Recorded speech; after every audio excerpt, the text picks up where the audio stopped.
Was Zog happy to suddenly find himself dropped in the middle of a noisy modern metropolis? Not exactly. He was a massive, extremely dirty caveman, and with an empty stomach and lungs full of smog, he felt like he was starving to death. He needed to hunt, but he didn't find a mammoth. Instead, when a yellow garbage truck drove past, Zog saw a metal beast, and he attacked the hydraulic giant with his wooden spear. The truck didn't even notice him. It simply blew a thick cloud of black smoke right into his face, leaving Zog to fall to the pavement, choked on toxic exhaust. When an individual is dropped into a completely alien environment, their most trusted survival instincts can quickly become useless. In the middle of Manhattan, Zog's hunter-gatherer logic left him entirely vulnerable. Still desperate, he tried to eat a plastic mustard bottle at a hot dog stand. The vendor chased him off with a wet mop, leaving Zog to run away, wiping yellow paste from his beard, while still starving to death. "You're a total mess, aren't you?" a voice grumbled from a nearby pile of trash. Zog looked down to see a pigeon staring back at him with a glowing blue robotic eye. This was Vinny, an AI coach who was, in his own words, stuck helping the caveman. Vinny pushed a dirty, half-eaten hot dog toward Zog's feet and told him to eat the floor meat before he died. So was Zog perfectly healthy now? Not quite. He was still choked on toxic exhaust, but after swallowing the hot dog, he was finally no longer starving. Surviving a crisis of pure physical necessity often means letting go of your pride. To get through the day, Zog had to accept a very strange form of help from a very unlikely source. Now that he had food, Zog tried to find safety. He attempted to build a cave out of wet cardboard boxes in an alley, but a giant rat chased him away before he could even settle in. He fled in terror and ducked into an expensive clothing store, trying to hide by standing perfectly still next to a tuxedo-clad mannequin. The store's alarm went off immediately.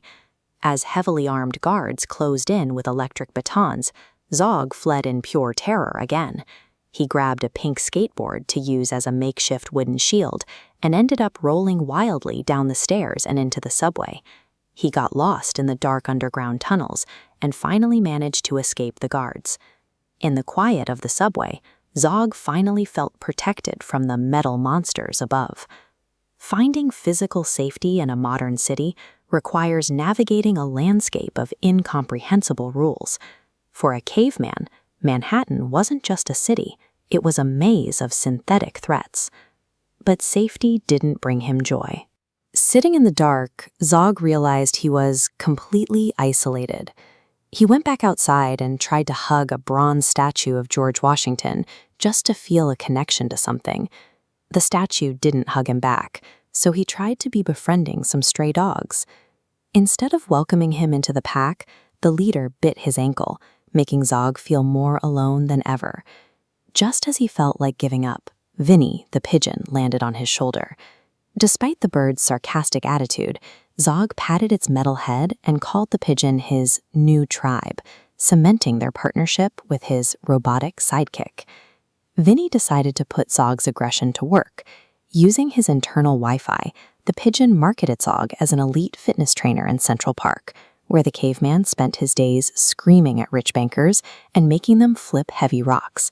Surprisingly, the bankers loved it. They rewarded him with stacks of crisp $100 bills, and for the first time since he arrived, Zog felt a sense of massive self-esteem. It's a strange reality of modern life. Behavior that seems primitive or aggressive can actually be rewarded with high status and financial success. Zog was finally being treated with respect. Did the crisp $100 bills and massive self-esteem make him perfectly happy? Not quite. Even with money and fame, Zog still felt like something was missing from his life. He was looking for what he was truly capable of, but he failed at a standard office job. He got so angry at the glowing screen that he smashed his laptop with a rock after only 20 minutes. He even tried his hand at modern art, but people just laughed at his messy paintings. Vinny finally told him to stop trying to be like everyone else and just be himself. External success, whether it's wealth or trying to fit into a job, can't provide a sense of internal meaning. To find that, Zog had to look past what the city expected of him.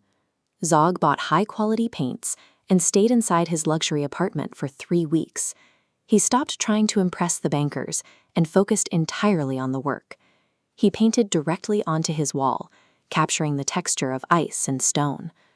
When he finished, he had created a hyper-realistic masterpiece of the glaciers and mammoths he remembered from his home. As he looked at the finished wall, his mind was finally quiet.